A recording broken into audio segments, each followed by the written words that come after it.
The person in the mirror.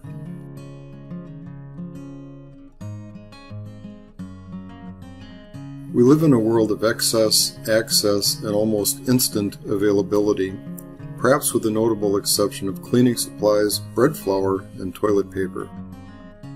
These times can challenge our healthy coping strategies, and behaviors that previously worked may now cause problems or conflicts. The double whammy to this, of course, is that social connections are often the best antidote to our problems, and now even those are understandably challenged and impaired.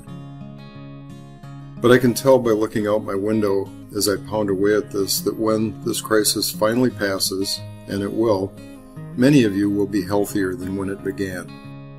What will make the difference?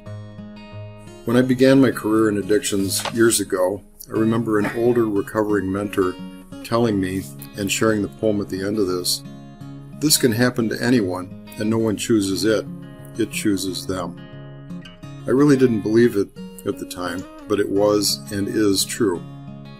And now there are many other areas we can get into trouble. Online gambling and other digital enticements, screen time, and tried and true basics such as overeating, substance abuse, and alcohol await us with 24-hour availability. These potential potholes of life are there just waiting for our arrival. How do we get there, and how do we prevent and avoid a full chassis realignment?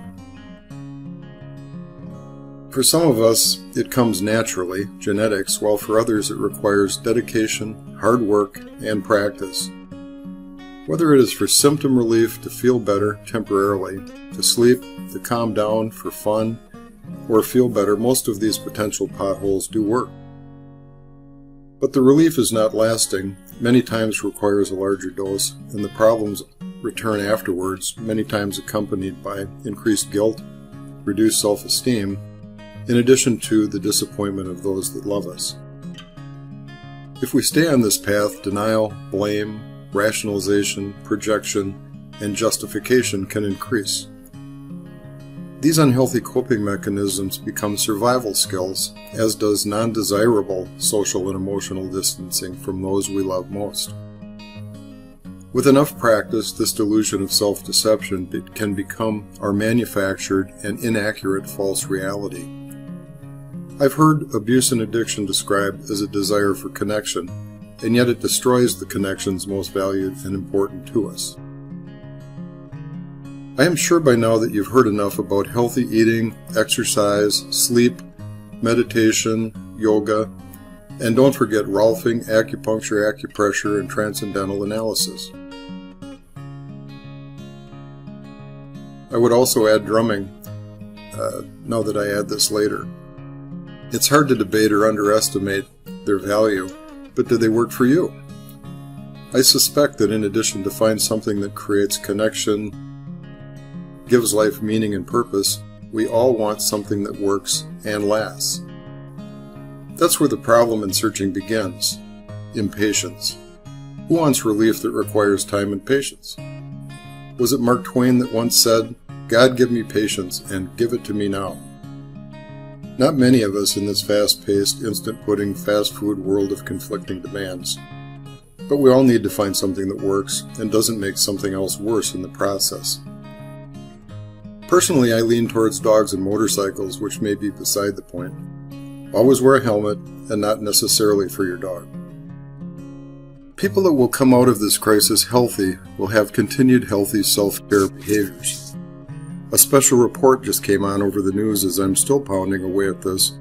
There will be at least an additional 75,000 deaths of despair as a result of this crisis.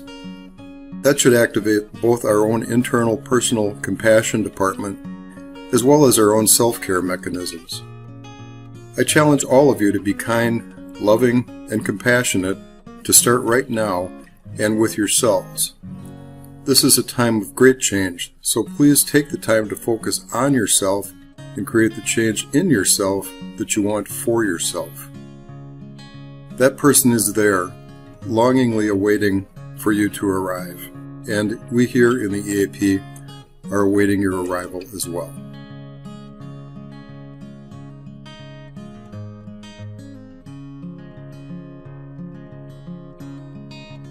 The Man in the Mirror. by Dale Wimbrough, 1934. When you get all you want, and you struggle for pelf, and the world makes you king for a day, then go to the mirror and look at yourself and see what that man has to say. For it isn't your mother, your father, or wife whose judgment upon you must pass, but the man whose verdict counts most in your life is the one staring back from the glass. He's the fellow to please, never mind all the rest, for he's with you right to the end, and you've passed your most difficult test if the man in the glass is your friend. You may be like Jack Horner and chisel a plum and think you're a wonderful guy, but the man in the glass says you're only a bum if you can't look him straight in the eye. You can fool the whole world down the highway of years and take pats on the back as you pass, but your final reward will be heartache and tears if you've cheated the man in the glass.